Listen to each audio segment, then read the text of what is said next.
Good morning, students.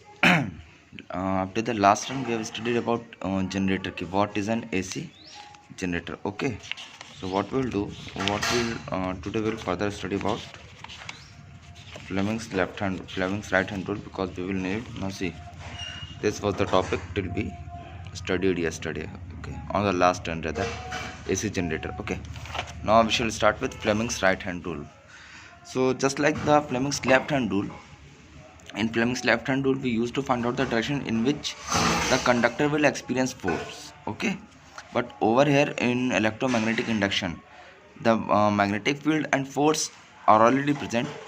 We have to find out the direction of the current induced. So what does this Fleming's right hand rule do? It is used to find the direction of induced current in the coil. Okay, when a coil is moved in a magnetic field, then what will be the direction of induced currents? You find it using the Fleming's right hand rule. Okay, now what does it say? It is almost similar to the Fleming's left hand rule, but just we have to change the hand.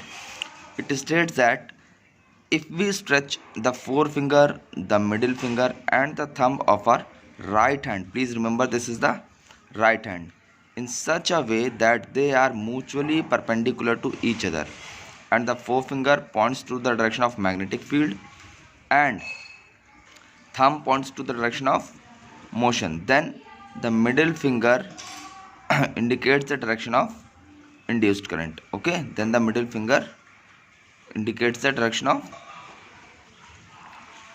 induced current. Okay, similarly मतलब जैसे मैंने बताया ना, father mother child, if you remember this, I told you this was father, this was mother, this was child.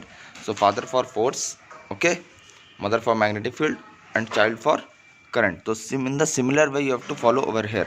तीनों को stretch करना है, और ये क्या इंडिकेट करेगा? This will indicate the direction of motion, this will indicate the direction of magnetic field and this will indicate the direction of induced current over here. Okay, now see, simply you have to stretch your hands like this. This will be the direction of magnetic field, force and current. Okay, so अब हमें यहाँ पर पहले से क्या पता रहता है? पहले से पता रहता है मैग्नेटिक फील्ड की डायरेक्शन पता रहती है और किस डायरेक्शन में कॉइल को मूव करा रहे हैं. ठीक है, द फोर्स, द मोशन, ये हमें पता रहता है. और इन दोनों की हेल्प से जब इनको उन डायरेक्शंस में एडजस्ट करेंगे तो what will find the direction of current over there. ठीक है, now see what we have to do.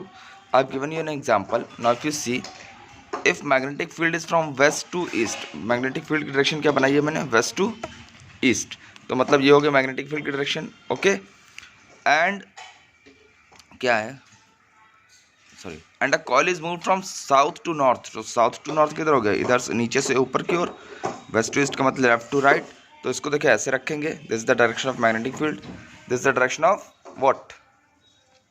Motion of current. ऐसे और ऐसे. अब अगर हम लोग अपने फिंगर स्ट्रेच करेंगे तो व्हाट विल फाइंड? ये नीचे की ओर. देखिए ये वाली फिंगर कहाँ है? नीचे की ओर है ना.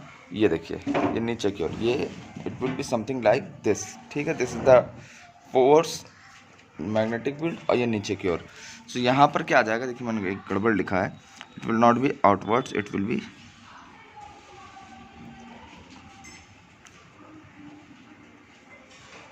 Inwards, perpendicular inwards to the plane of paper. अब इस पेपर के हिसाब से बात करें तो इसके अंदर की ओर जाएगी ऐसे magnetic field.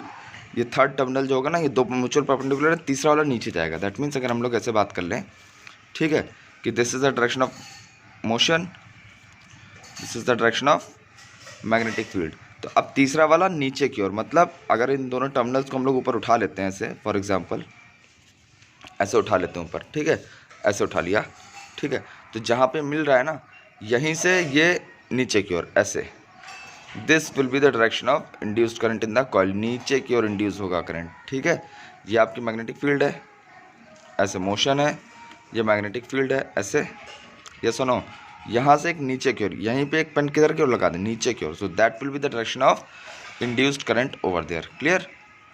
That means you can understand it like this, कि ये कुछ ऐसा है. अगर ये तीनों आपस में परपेंडिकुलर हैं तो ठीक है, 3D फॉर्म में मैं बनाने की कोशिश कर रहा हूँ. ये तीन आपस में म्यूचुअली परपेंडिकुलर लाइन्स हैं, तो इनको ड्रॉ करेंगे तो it will be something like this. Clear? ये दोनों आपस में नीचे की ओर, this will be the direction of induced current in the coil. Okay, बस simply what you have to do, ये अगर अपने से भी ट्राई करके आप देखोगे तो that will be very easy for you, easy to understand. But यहाँ पर ध्यान क्या रखना है the very important thing is this, please remember it is always the right hand, never the left hand. ज़्यादातर कन्फ्यूजन सिर्फ और सिर्फ इसी में होती है कि हमें कौन सा हैंड यूज़ करना है, and sometimes in hurry we use the wrong hand. जहाँ पे वो पिछला वाला होता है ना, करंट कैरिंग कंडक्टर में हम लोग राइट हैंड लगा देते हैं, इंडक्शन में हम लोग लेफ्ट हैंड लगा देते हैं. That is the mistake the students generally do. ठीक है, sometimes you are not clear with the concepts and sometimes you are in a hurry, so in those cases you may mistake. So be careful while using the rule, which rule you have to use, right hand or left hand. Please carefully remember that, because maybe you know the rule कि कैसे किसको किस direction में point करना, सब कुछ पता होगा, लेकिन जब हाथ ही गलत आपने यूज़ कर लिया तो obviously the direction will be finding will be wrong.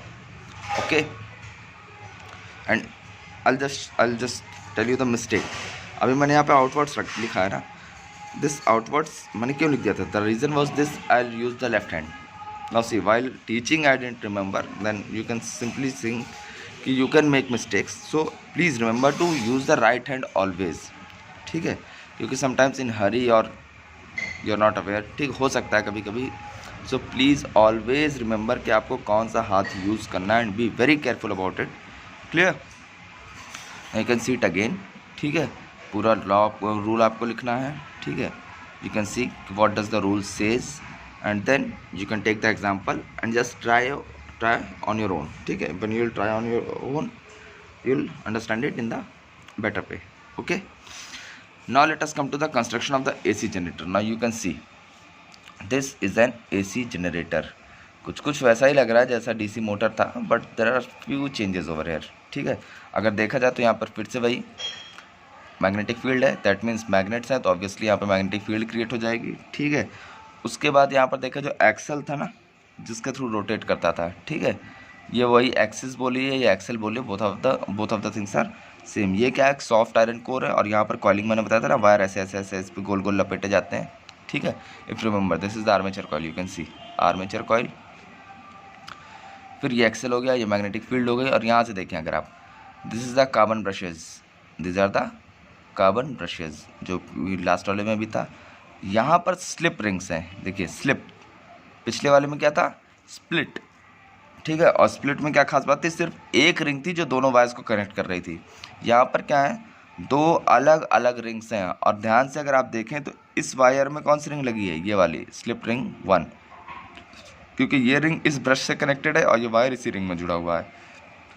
ठीक, और ये वाला अगर आप देखेंगे तो ये वाला इधर कनेक्टेड है. ठीक है, और ये इसी में जुड़ा हुआ है. क्लियर, स्लिप रिंग 2 में जुड़ा हुआ है.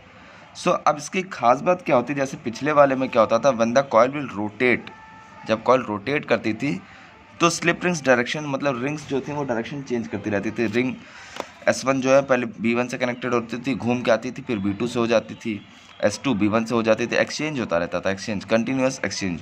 और जब वो कंटिन्यूस एक्सचेंज होता था तो इफ़ यू रिमेंबर ऊपर की ओर करंट की डायरेक्शन चेंज होती रहती थी. ठीक है, यस और नो. ठीक है, बट यहाँ पर क्या होता है, सिंस दे आर फिक्स्ड, यहाँ पर दोनों फिक्स्ड हैं, ये B1 से ही कनेक्टेड और ये वो B2 से ही कनेक्टेड है. दैट मीन्स ऊपर करंट की डायरेक्शन नहीं चेंज होगी यहाँ पर, क्योंकि ये वाला कंटिन्यूसली AB से कनेक्टेड है और ये वाला कंटिन्यूसली CD से कनेक्टेड है. तो ना तो AB में करंट की डायरेक्शन चेंज होगी, ना तो CD में करंट की डायरेक्शन चेंज होगी. ठीक है, अब इन सब का इफेक्ट कहाँ पड़ता है, नीचे यहाँ पे, क्योंकि यहाँ पर हम लोग करंट इंड्यूस कर रहे हैं, तो जो करंट इंड्यूस होगा उसकी डायरेक्शन यहाँ पर बदलती रहेगी.